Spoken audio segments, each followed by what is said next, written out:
really great to see everyone, and I'm really honored to be able to lead this conversation with the rest of you. As Dan said, the Chicago and Illinois story is a remarkable one of really rapid raising of funds and deploying of those funds. And we're going to have a discussion about that. We're going to talk about how this all came together. We're going to talk a little bit about how it's been designed. And then we'll talk a little bit about how it's been received and deployed at the community level. I guess Sean and Helene, I would love to start with you, and maybe start with you, Helene. We know that this has been something that's been happening both at the city level and at the state level. Can you talk a little bit about how things got started at the city level? Yeah, so we started, Sean and I, pretty soon when it became apparent that COVID was going to have a major impact in our city, around the nation, and perhaps starting with Seattle that had the first COVID death. United Ways and community foundations were coming together to start funds to raise resources. One of the things about Chicago is I think that it has one of the most philanthropic civic communities in the nation, and it is a city that does rally together. So when we recognized that this was going to be a major threat, we quickly got together, used our complementary apparatuses and donor bases to pull together resources and launch this fund. It was incredible because I think, and Sean, you can correct me, but I think within 48 hours, we were able to get $8 million to launch the fund. And to date, we've been able to raise almost $35 million and rapidly deploy those resources. So we were able to, putting our two teams together, fundraisers as well as people who knew the community very well, mount this fund rapidly so that we could deploy these resources where the need was greatest. Thank you, Helene. Sean, is that your side of the story too? Yeah, Helene and I speak for one at this point at all times. But I think that's an important thing to remember. Our organizations had worked in the same sandbox for years, but we really hadn't been kind of joined at the hip the way we've been through this. And I think that was, to Helene's credit, we both said yes right away. And, to try to find how do you bring this together in a way that can bring the foundation community together, the corporate community together, but also provide space for individuals. And, as she hears me say all the time, we've raised $33 million, which is amazing. But we've also raised $1.5 million in the city fund from folks that are giving small dollar gifts. And there's over 5,000 people that have said, I can do 10, I can do 20, I can do 50. And, for the amount of money that's needed, maybe that 1.5 million isn't going to get us all the way, but wow, it has been a motivating and important story to know that all of us are part of this and playing a role. And, that's what happens when we've been able to take our pieces, this trust pieces, and put them together in a way that has been really amazing to watch and really cool to see the way the teams have worked together. It's been, something that has been really special. Great, thank you. Penny, I've seen here in the Bay Area a lot of very localized funds developing at city levels throughout the state of California. But when I look around, not only locally, but I look around the country, it's kind of rare to see a state fund. Talk to me about how that idea was hatched and kind of what your thinking was when you decided to embark on that level. Well, first of all, thanks for having me and for having my partners in crime, Sean and Helene here. We are really joined at the hip in our efforts. The pain that we are all seeing for millions of Americans and here in Illinois is a really just unprecedented. And so, we've had 5,000 Illinoisans die and about 120,000 that have been infected that we know of, and more than 1 million people have lost their jobs. So, when this thing started, Helene and Sean were probably a week ahead of the concept, 10 days ahead, which might as well, if you remember back then, a week was like a year.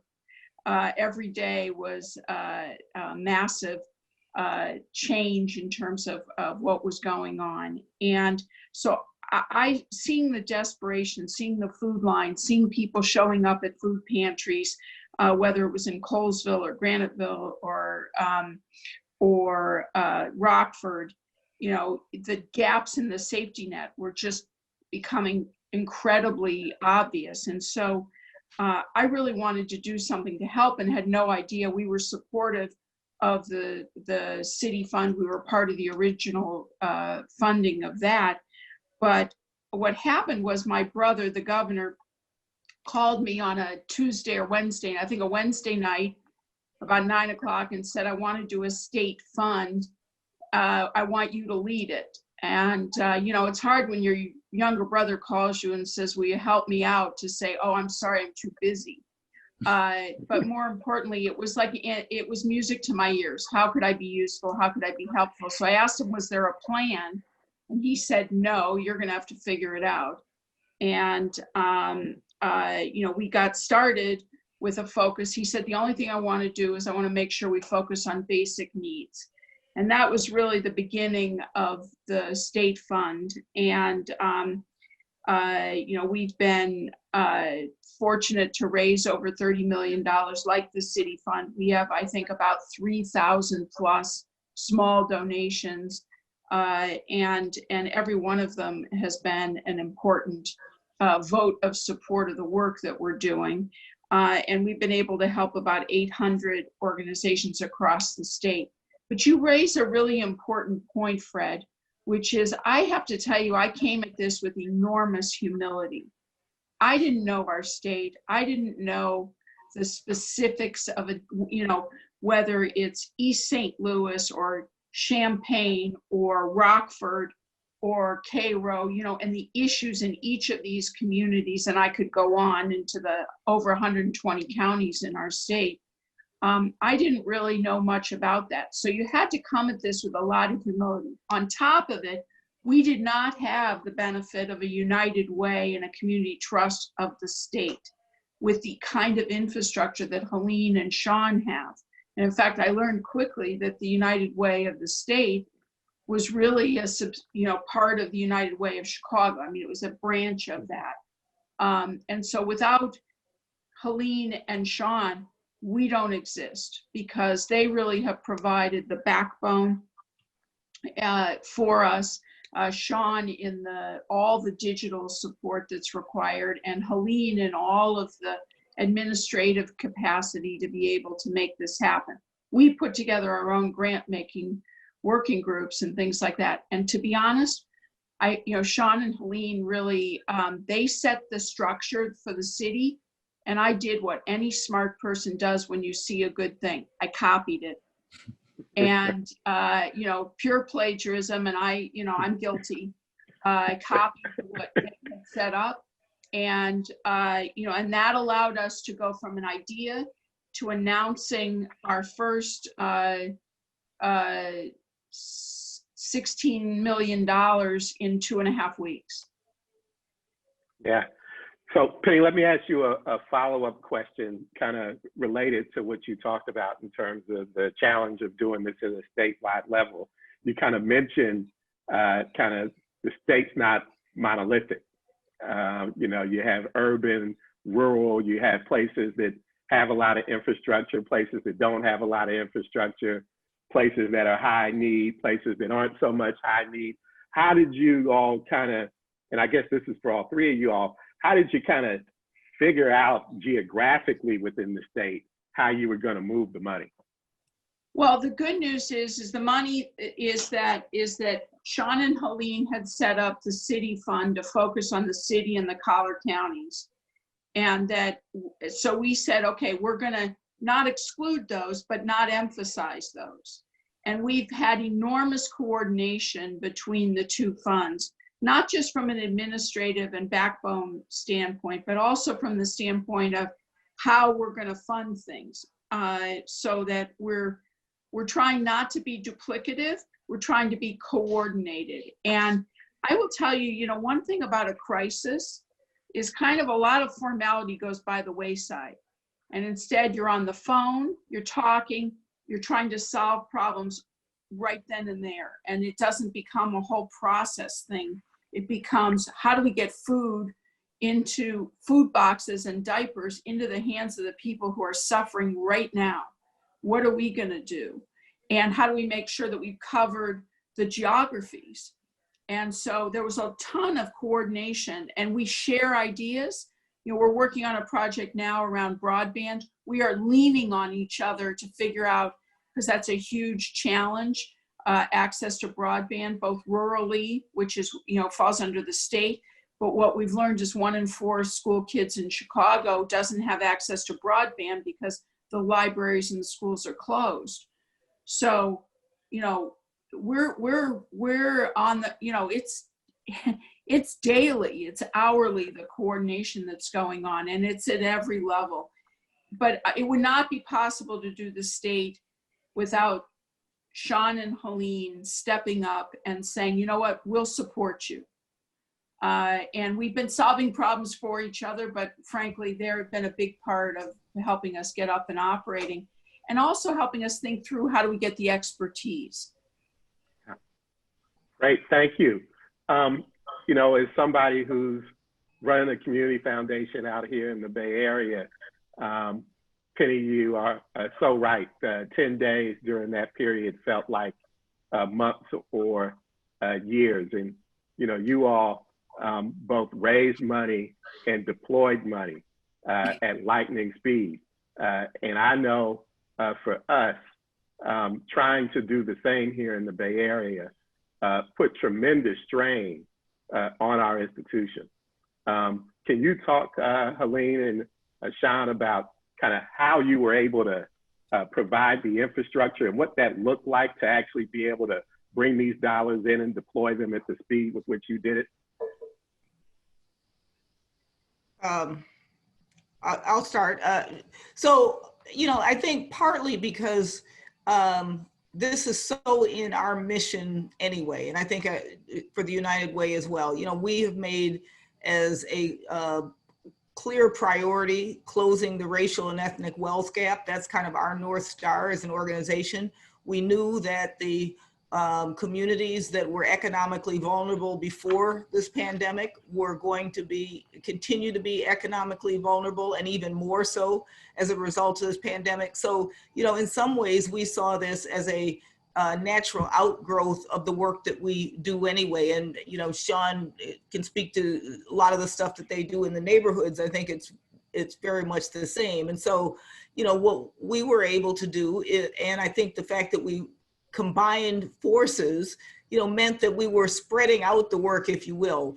Our teams really work as an integrated team. We've been able to provide surge capacity when it's necessary. For instance, on one of our rounds of funding, we had 780 grants for people to review. We were able to get people from our combined organizations to provide the support that's necessary to do that. So I think we've just tried to work smarter and figure out how do we do what is necessary at this time when, that's what the organizations like us are here for. And if we couldn't have risen to the occasion for this, then, what are we here for? So, I think we made it work. I think the way in which we've worked hand in glove has meant that we've been able to do this in a way that is feasible, at a time that we're all struggling with working from home and all of the other things that we've had to adapt to. But I think it was the sense of passion,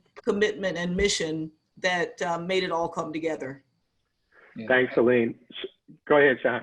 Yeah, I just had 3 quick points. One, we had a board member, we have a kind of shared board kind of trustees between our organizations who said to me, this is a thing that's not about your organization. It's not about a cause. This is about our community. It's bigger than all of us.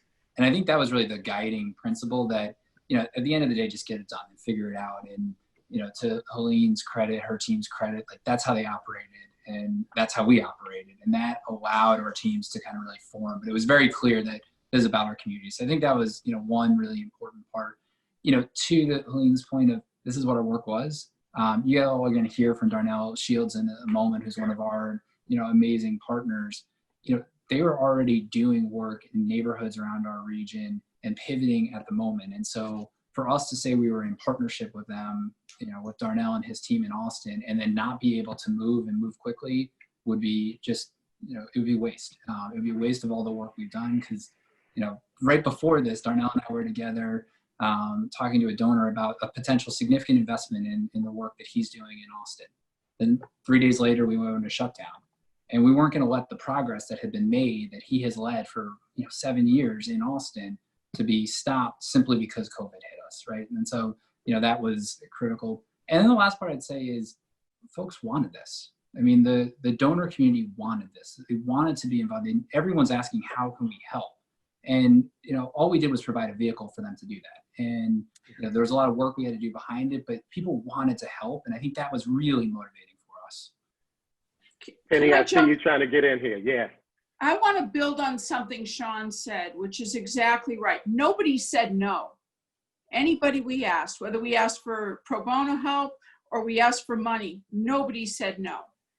And so people were yearning and have been yearning. I had someone call me today. Is it too late? Can I still help? People wanted to help. They didn't know how. And I think that the thing that has been so phenomenal is that certainly at the state level, we didn't have an infrastructure or organization that was existing to just lean on. We had to go and create something. We used the structure of a steering committee and a grant-making working group that Helene and Sean set up, but populating that were people that frankly were new to certainly all new to me. I as I said, I came to this with enormous humility, not knowing where to go and where to emphasize. And so you had to go and find those experts and bring them together. And that's really, I think, one of the great things that's happened through this is partnerships that have just deepened, because it's all hands on deck. We have got to address this problem, and people recognize it and they want to help. Yeah. So I have so many more questions that I can ask you, Penny and Helene and Sean, from a funder point of view. But I want to make sure that I get Daryl and Gloria into the mix here. For you two, first, if you could just describe kind of what was the scene in your communities when these funds were coming together? What were you dealing with and what were you seeing? Gloria, if you don't mind, I can go first. As Sean kind of alluded to and held up, and Helene as well, prior to COVID, we were already working on a number of different deficits that our communities have been suffering from. And so, everyone was really hard and heavy into that work. And to be honest, I think we were gaining some momentum around that in terms of our collective efforts and working collectively together, because as everybody said, there's been more of a heightened awareness around recognizing that we need to work together to try to really start to dismantle these problems, because they're so complex and so, so large and just insurmountable. And then COVID hit. And I have to tell you, the safety net and all of the things that we had in place, everything just halted. And it was just so jarring because, you almost couldn't believe it, for one thing, because it just came out of nowhere. But then, everyone trying to really be able to get their bearings, whether you were an organizational leader or part of the social service network or just a community resident, just in terms of the fear that was sort of just persisting through the community in terms of not knowing, how do you stay safe from this? What is this? And how is it going to impact you and impact the things that, we know to be, the norm. And so that probably went on for a number of weeks, just kind of spiraling in that ambiguity. And then, as everyone started to try to get their bearings around how do we start to like respond to the things that are now becoming, just exacerbated in terms of disparities, that started to really emerge and come to a head in our community. And so, we all started to have to try to mobilize as this fund, in the same way as this fund was like coming online, in the same way that COVID just dropped on us. It was miraculous as well that a fund like these efforts, a fund like this was actually forming so quickly as well. Yeah, Boy, I'm actually not in Chicago. I am in East Central Illinois in Champaign County. And in my community, about every 1 in 9 residents is an immigrant, and as many as 1 in 3 immigrants may be undocumented. So that meant when COVID hit and the CARES Act was passed, these are people who are ineligible for stimulus and for unemployment benefits at the state. And so similar to what Darnell was sharing, it was a lot of chaos and havoc, in the beginning, but also a lot of really quick, rapid mobilization for emergency response. What do we need to do to ensure language access? How do we keep a pulse on what's happening in the community across the impact of the coronavirus on people working on the front lines, who are business owners and entrepreneurs, who have children who don't have internet connectivity, things like that. And so, people were losing their jobs, closing their businesses, rent and utility bills continued to be, and food were the 3 primary needs that we were seeing. Parents were worried about putting food on the table.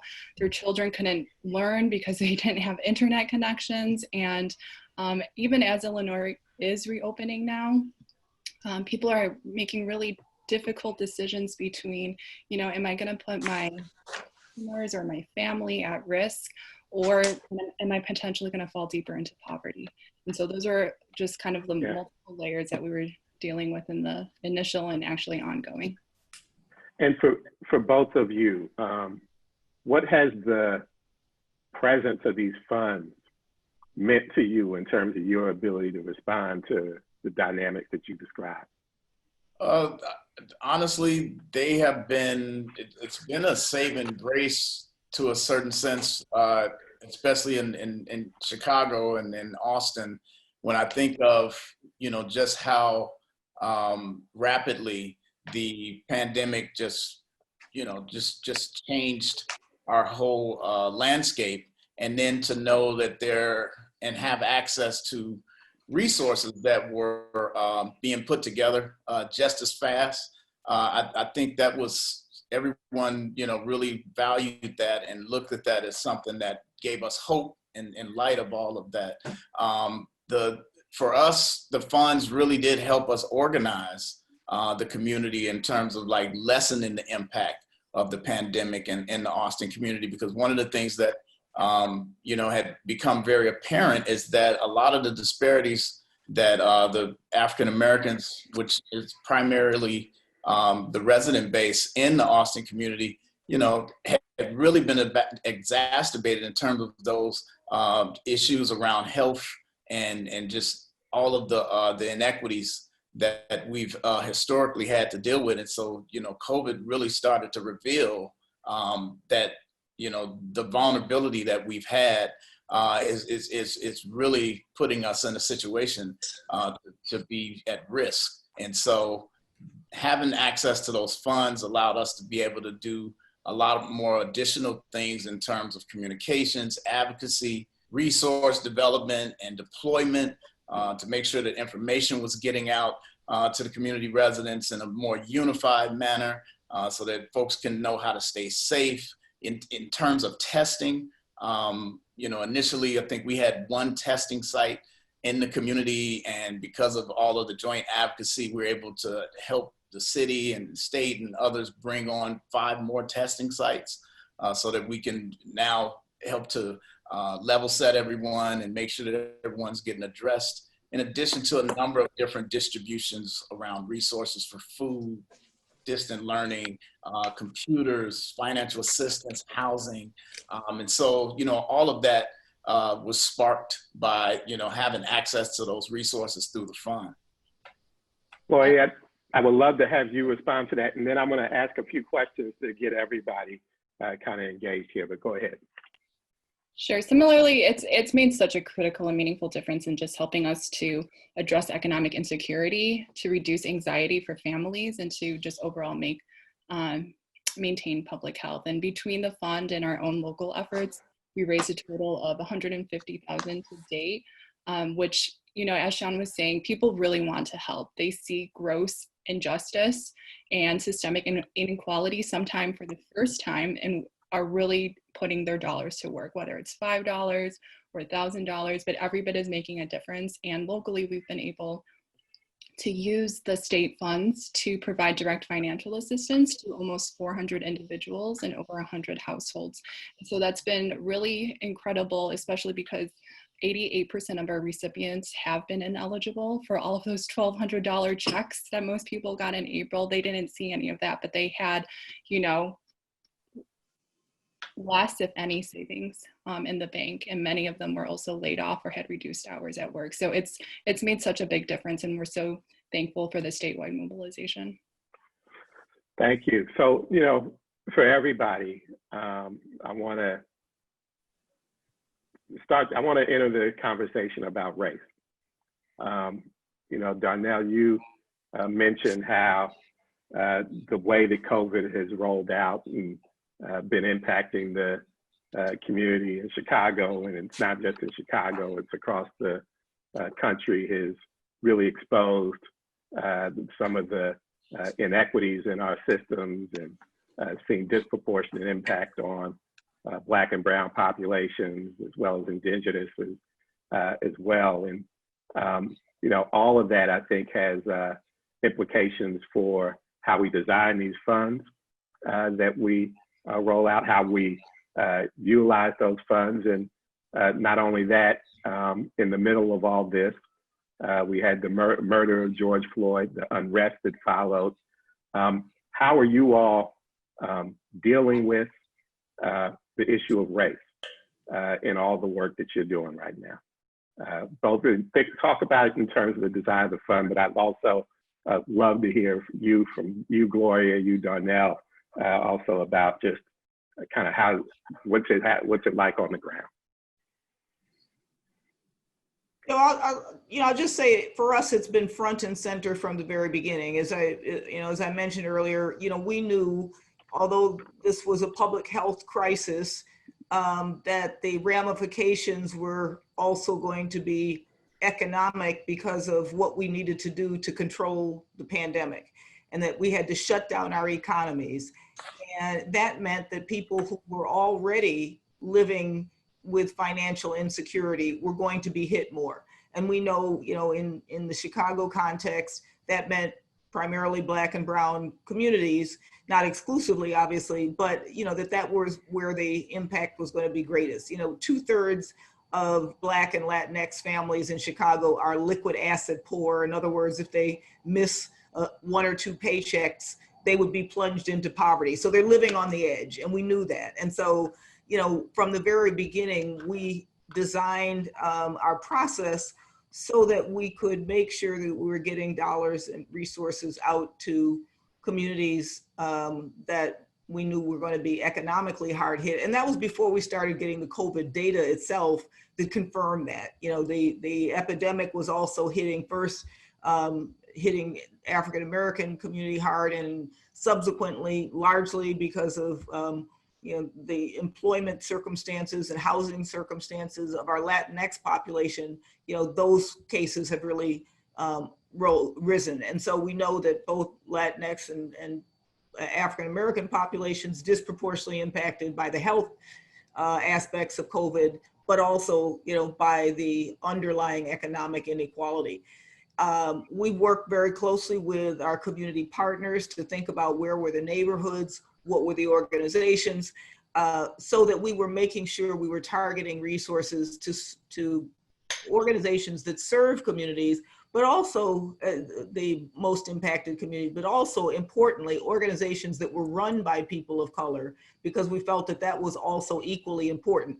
lot of large service organizations that have wide territories and, you know, get resources to our communities, but we also wanted organizations that were of and from the community. So, you know, that was part of our design from the beginning. And as this has evolved, we've actually refined our processes so that it's even more targeted as we've had better data.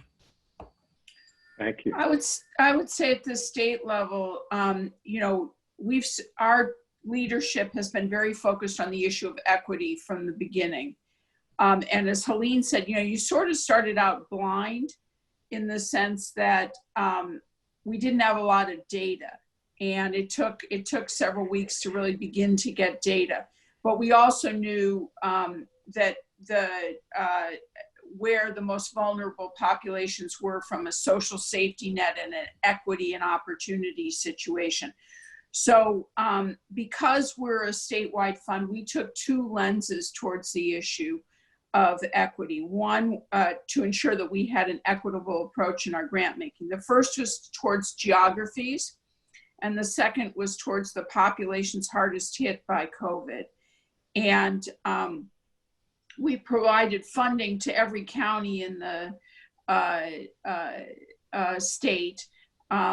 And remember, we've leaned very heavily on our community foundations and United Ways throughout the state, and then they've re-granted at no cost to us.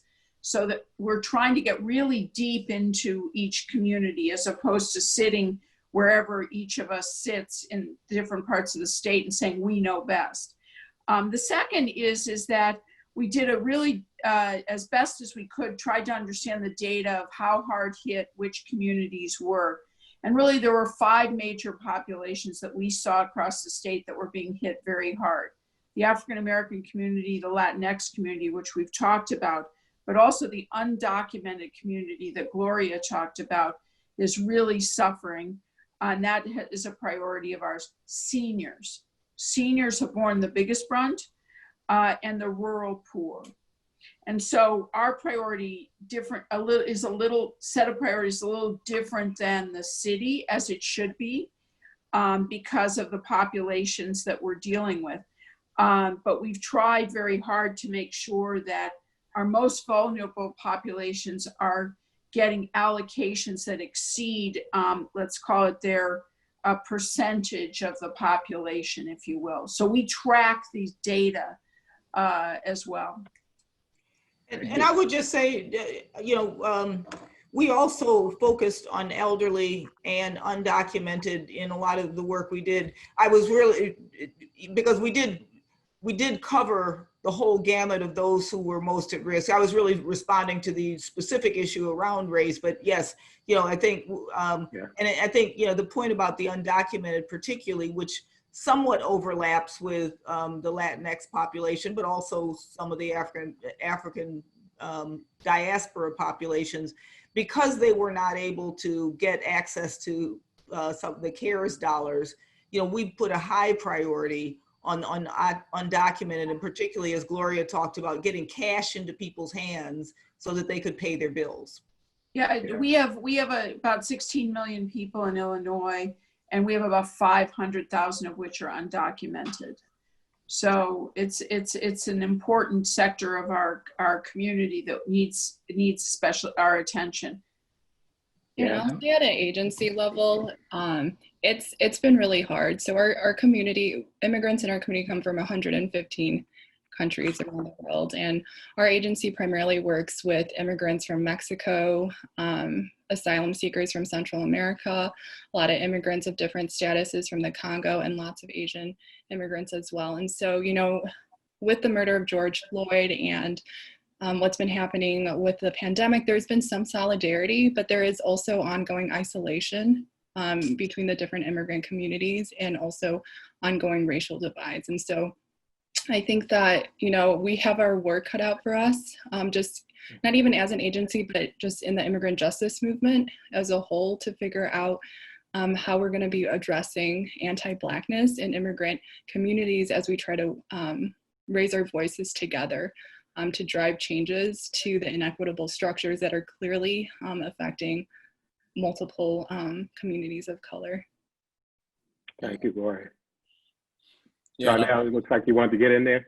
yeah, I just wanted to say, I think for us, it's, and the question around race, like, I feel like we've been living this, our community is, primarily African American community. And so as an agency, that's been our focus, inherently. But I think based on COVID and really starting to kind of dig deeper, our community is very large. It's almost the size of a small city. And so when you think about, just sort of the division that can exist even in an all African American community, we've really had to kind of breach and just kind of connect and bridge through a lot of the barriers that we may have had internally within our community.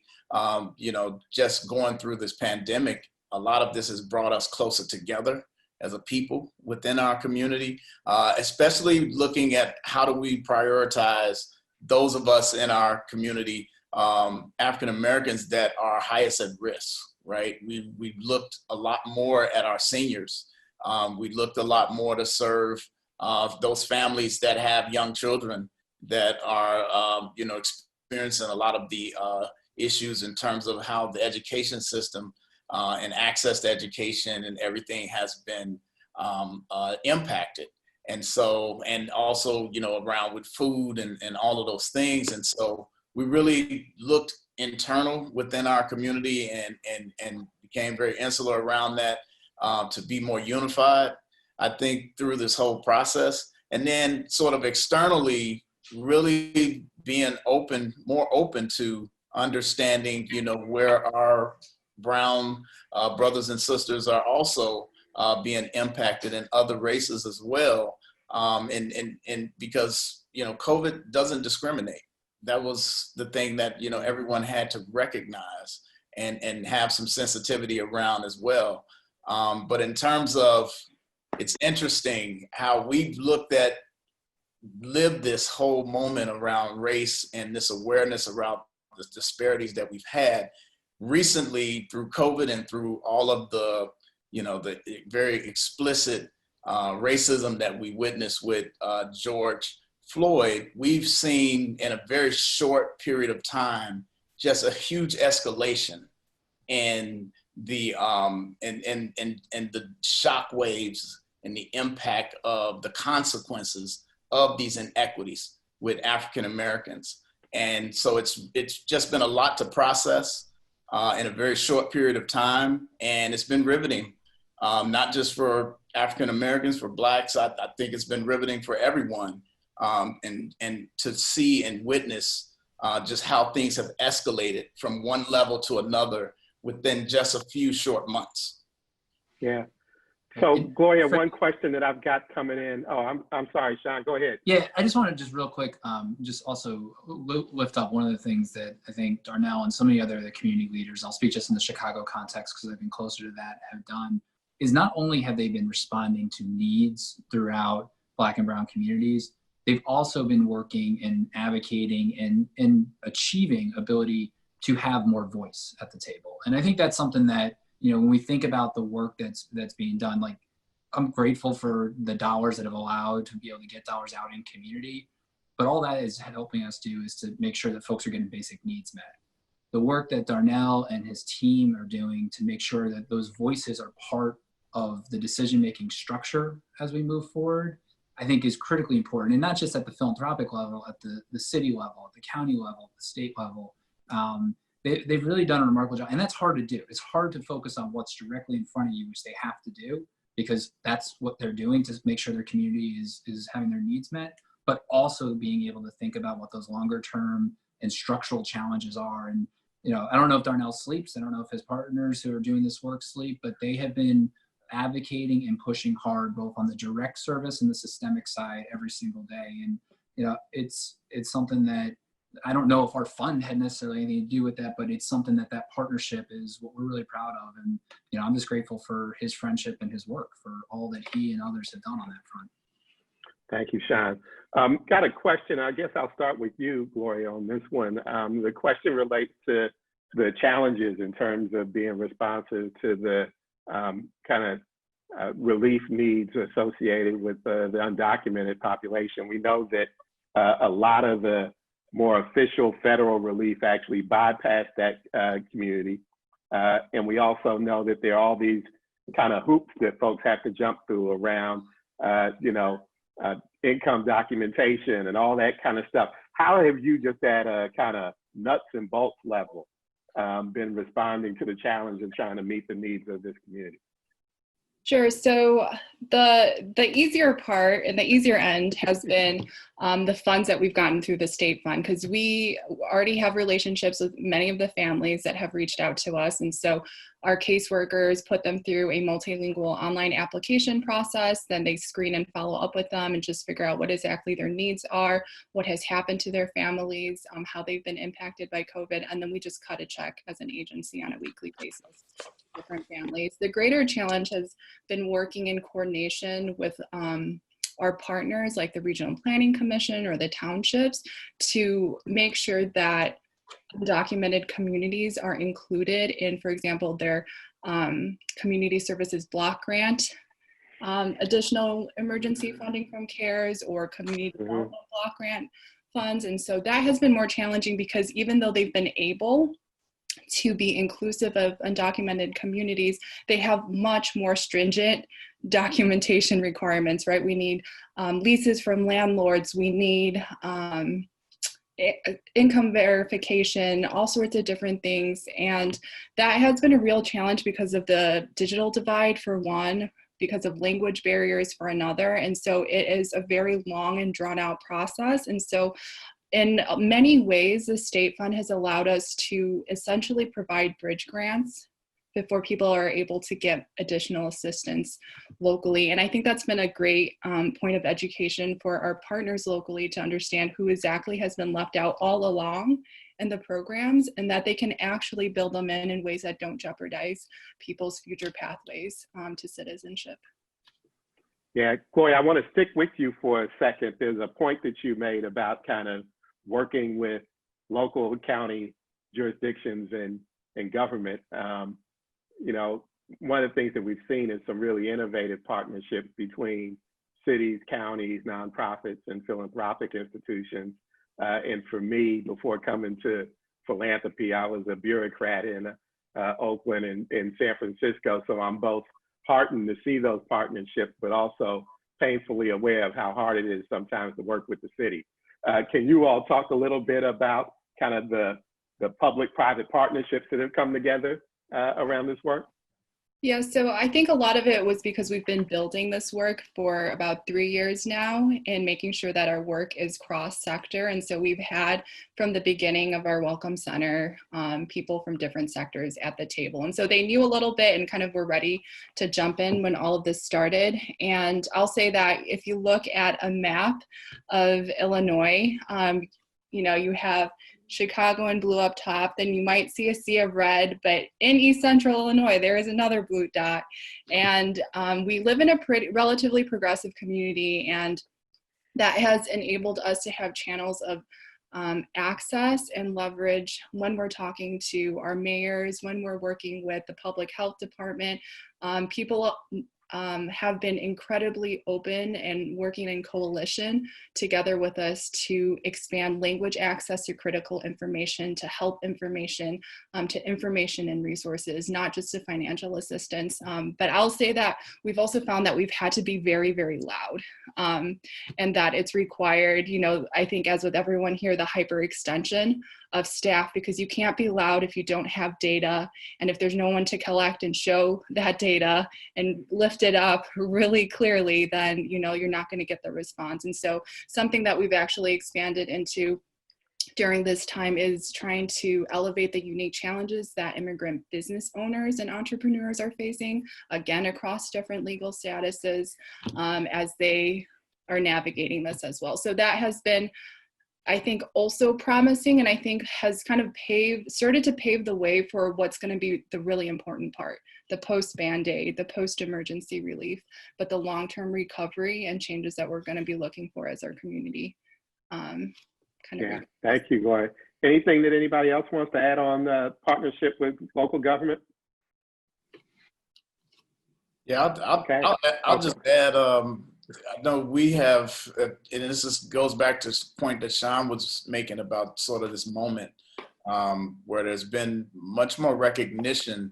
I think COVID really kind of pulled us into a space where a lot of the tables that needed to be formed became more collaborative in terms of who the stakeholders are at those tables and representation. Right now we're in a partnership. We play a role as a part of the city's racial equity rapid response team that the mayor of Chicago stood up and right at the onset of all of the issues with COVID and when data started to become available about the grade that African Americans were really sort of being hit the hardest in terms of the toll that COVID was taking. And so we've seen through that work, I've seen a great advantage at being able to sit at the table together as a community leader, as healthcare institutions, philanthropy, as well as the city, so that now everyone has a sort of a unilateral understanding around where the constraints are, where the issues are, as we approach trying to be able to problem solve here. And I think that's very different than how things may be approached in the past in terms of, the city is trying to figure out how to approach the issue from their vantage point. We're trying to figure out how to approach it from our vantage point, but nobody's talking to each other, and we're not going through that process collectively, jointly together so that we can have the context that's experienced from each level. And I really do value those types of tables and want to be able to see how we can continue to have that be, not just a trend for now, but the way forward. Yeah, well, you all, this is really fantastic. This could easily be a 2-hour or 3-hour panel, but we probably only have time for one more question that I want to direct to Helene and you, Sean. What's the legacy of all this work and what's next? I'll go first this time, and then Helene can clean up my mess on this one. I actually would start with a phrase that Helene has taught me of build back better. And that the idea, and I hope the legacy of this is not that we went back to where we were prior to COVID. That the legacy of this is that communities are stronger, that decision-making involves people from communities, that the donor community is more connected to the realities of some of the challenges that are faced. And it's not necessarily a charitable gift. It's about how do we create the kind of change that's needed. I think there's specific things like we've talked around digital divide. We've talked about kind of wealth in neighborhoods. I mean, there's specific things, but I think my hope is that really the structural change is that we are not doing what we did before, but rather it's very different coming out of this. And, I hope that means, and I think, Helene and I know have talked a lot about this, that we think about how organizations work together differently. I mean, I don't know why it took us 100 years in our collective existence to do this together, but I hope it doesn't take us 100 years to do this again together. And so those are the kinds of things that I hope are part of the legacy that comes out of this. Helene, I want to give you the last word, but I see Penny look like she wants to say something. So let me get her in before you go. Yeah, let me just say, I think there are two things I hope that come from the state fund. First of all, our last round of grants is really focused on addressing basic needs, but also informing the future. We're really focused on shovel-ready projects that we think can be leveraged to try and give them a real push into the future. And the second is, as I said, there's nothing that has existed where you've brought together the kind of philanthropies and United Ways and community foundations like exist for this effort. And I think there will be enhanced coordination because of this having existed. People know each other, and we've intentionally created governance and grant-making committees that are from across the state. And even though we're doing this in the time of COVID and it's all on Zoom, relationships have been made, trust has been formed. And I think that that will lead to more engagement across the state to make us more powerful as a state in terms of addressing some of the major issues that Darnell and Gloria are really dealing with on the front lines. All right, Elaine. Yeah, I really don't have a whole lot to add to that. I really do think that the intensity with which we have come together does bode well for the kind of collaborations and the kind of partnerships that can move forward. And it's not just our organizations, but I think it's partnerships with communities that are even deeper and more authentic than before. Crises like this kind of,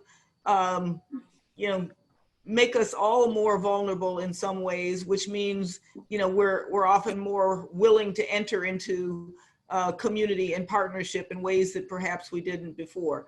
I also think that, the disparities and inequities that were there, but were so on full display, not only with COVID, but also as we look at what evolved post the murder of George Floyd. And so I hope this is one of those, not only, are we better as a community for having come together, but I hope this is one of those enough is enough moments, because if we don't leave COVID-19, the murder of George Floyd, along with so many others, and say that we can go back to business as usual, then shame on us. This ought to be a truly an enough is enough moment that makes us all move forward in very different ways. So, as the eternal optimist, I always think that there is something that comes out of crises. And I think that, as people say, never waste a good crisis. This is a moment where I think we can all be better than we were before. Thank you, Helene. Thank you all for your fabulous work. And thank you, Dan, for inviting me to be an interloper into the dynamics of Illinois and Chicago. I guess I'll turn it over to you to close us out. Great. Well, I just want to thank you all as well. A number of you I know, but Gloria and Darnell, thank you very much. Penny, Helene, Sean, and Fred, just super gratitude for your facilitation. I would be remiss if I didn't say how moved I was, and I'm going to quote actually Fred, who I think captures a great deal of this. He put out a post just a couple days ago, and I quote him. He writes, "I call on all our donors and on all of philanthropy to meet this moment of need, crisis, and transformation. We must use our dollars and our voices to create a Bay Area and a nation where everyone thrives, no matter the color of their skin. Philanthropists must become advocates and use our privilege, power, and connections to enact fair policies that advance needed structural changes and dismantle generations of discrimination and racism. We cannot only let those with nothing to lose raise their voices. We must speak with them to demand change." So wise words that feel like it came to life in this panel. And I just want to, again, thank the participants.